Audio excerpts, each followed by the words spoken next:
so I'm probably just gonna stitch a bunch of these together later, and I'll probably just upload it to YouTube so I can share it with you guys.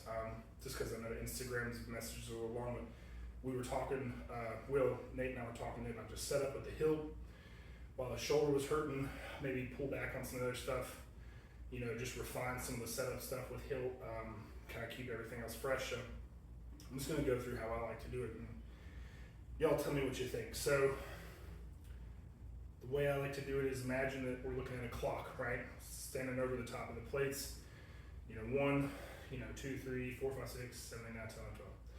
So imagine that generally I like to start with, depending on which hand, right? So if I'm starting with my left hand, I kind of like to stand with my feet basically centered over the pin around 1 and 2 and 7 and 8, right? So let's say 1 and 2, 7 and 8, right over the top of the pin. And then from there, I like to turn the foot closest to whichever direction, the opposite hand, right? So working with my left hand, I'll turn my right foot out facing straight, right? So the reason I do that is imagine that you're grabbing the handle, you want to be straight over the top of the weight, right? But in order to do that, we have to compensate, so now we're over, we're off center, right? But if we turn the foot out, now we turn the foot out, when we get centered with the hips, we're not over the top of the body, we're right in line, right? So see how it changes, right? So we're either here or we're here. So if we're here, we turn this foot out. What I like to do is make sure I keep the back foot the same. I don't change it. So what that ends up being is a plant foot, right? So if we're here, turn the foot out, right? We're turning into the hips, but keep that back foot planted, right? I want to turn it here. I don't want to minimize my chance to extend the glute on that side, right? Same thing if I was over here, right? Keep it this way versus you turn it into it, and now it's just this weird thing, right? So, depending on what it is, right? So if it was the other hand, let's say instead of the 1 and 2 and the 7 and 8, it's the 10 and 11 and the 4 and 5, but same thing, right? Centered over the pin, turn the left foot out facing the direction I want to go. Basically, imagine, so the way that the bone on the forearm runs down here straight into this corner, I'm going to line that up with the carabiner, and I want it pointed in the same direction as my foot, right? So I like to set the fingers first, right? If we had it straight on, I like to set it straight up and down, fingers first, thumb last.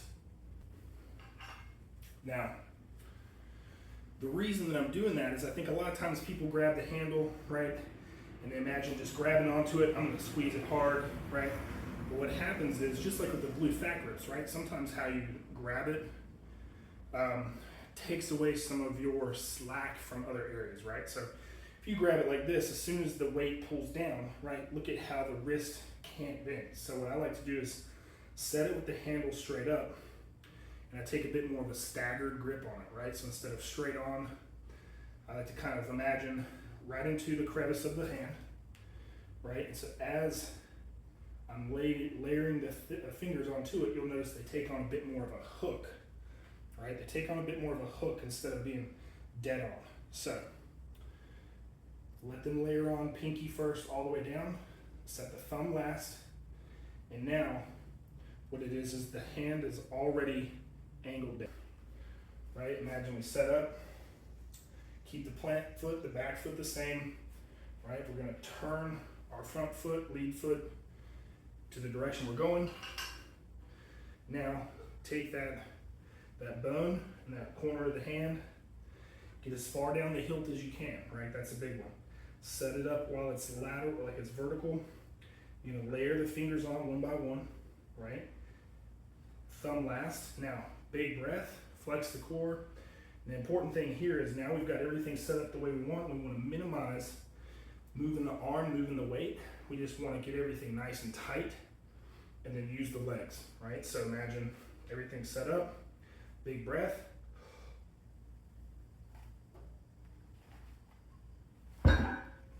Right?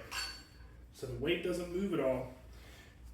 And the important thing is the less that the weight moves and shifts around, the less it's going to be working on your hand and your fingers and working against the friction.